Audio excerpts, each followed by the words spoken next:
true speech. Truth is known by practice only. Without sincerity there can be no knowledge of truth, and true speech is the beginning of all sincerity.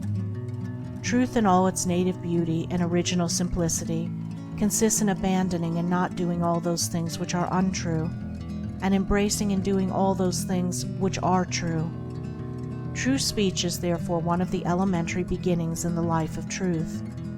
Falsehood, and all forms of deception, slander, and all forms of evil speaking, these must be totally abandoned and abolished before the mind can receive even a small degree of spiritual enlightenment. The liar and slanderer is lost in darkness. So deep is his darkness that he cannot distinguish between good and evil, and he persuades himself that his lying and evil speaking are necessary and good, that he is thereby protecting himself and other people. Let the would-be student of higher things look to himself and beware of self-delusion. If he is given to uttering words that deceive, or to speaking evil of others, if he speaks in insincerity, envy, or malice, then he has not yet begun to study higher things. He may be studying metaphysics, or miracles, or psychic phenomena, or astral wonders. He may be studying how to commune with invisible beings, to travel invisibly during sleep, or to produce curious phenomena. He may even study spirituality theoretically and as a mere book study. But if he is a deceiver and a backbiter, the higher life is hidden from him. For the higher things are these: uprightness, sincerity, innocence, purity, kindness, gentleness, faithfulness, humility, patience, pity, sympathy, self-sacrifice, joy, goodwill, love. And he who would study them, know them, and make them his own, must practice them. There is no other way.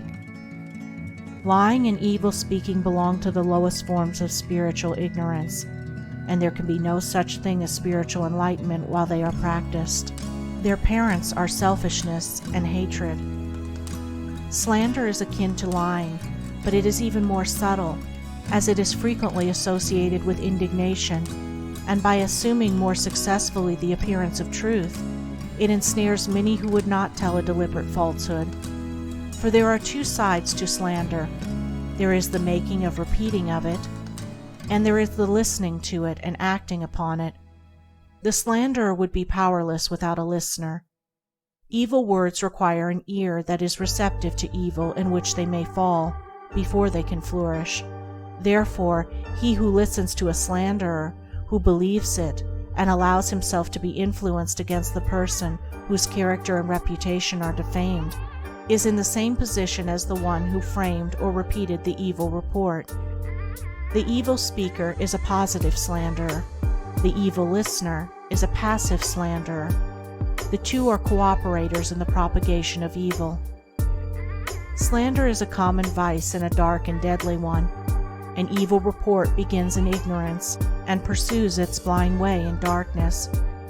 It generally takes its rise in a misunderstanding. Someone feels that he or she has been badly treated, and filled with indignation and resentment, unburdens himself to his friends and others in vehement language, exaggerating the enormity of the supposed offense on account of the feeling of injury by which he is possessed. He is listened to and sympathized with.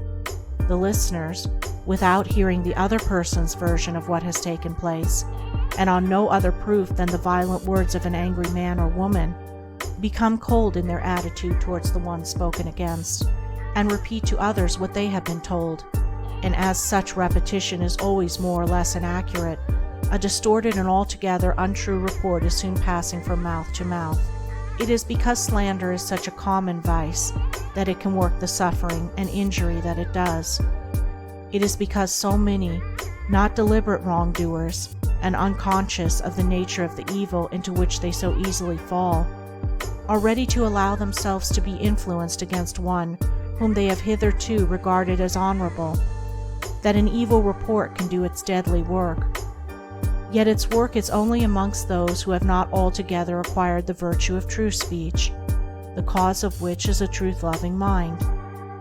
When one who has not entirely freed himself from repeating or believing an evil report about another hears of an evil report about himself, his mind becomes aflame in burning resentment, his sleep is broken, and his peace of mind is destroyed. He thinks the cause of all his suffering is the other man and what the other man has said about him, and is ignorant of the truth that the root and cause of his suffering lies in his own readiness to believe an evil report about another. The virtuous man, he who has attained to true speech, and whose mind is sealed against even the appearance of evil speaking, cannot be injured and disturbed by any evil reports concerning himself, and although his reputation may for a time be stained in the minds of those who are prone to suggestions of evil, his integrity remains untouched and his character unsoiled, for no one can be stained by the evil deeds of another, but only by his own wrongdoing.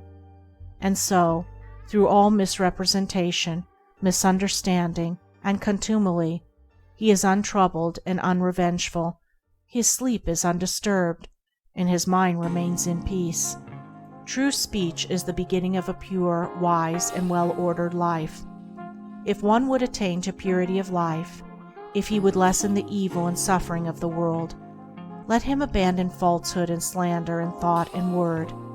Let him avoid even the appearance of these things, for there are no lies and slanders so deadly as those which are half-truths.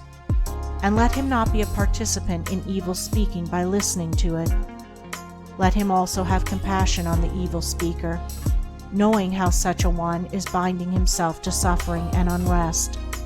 For no liar can know the bliss of truth, no slanderer can enter into the kingdom of peace. By the words which he utters is a man's spiritual condition declared. By these also is he finally and infallibly adjudged. For as the Divine Master of the Christian world has declared, "By thy words shalt thou be justified, and by thy words shalt thou be condemned."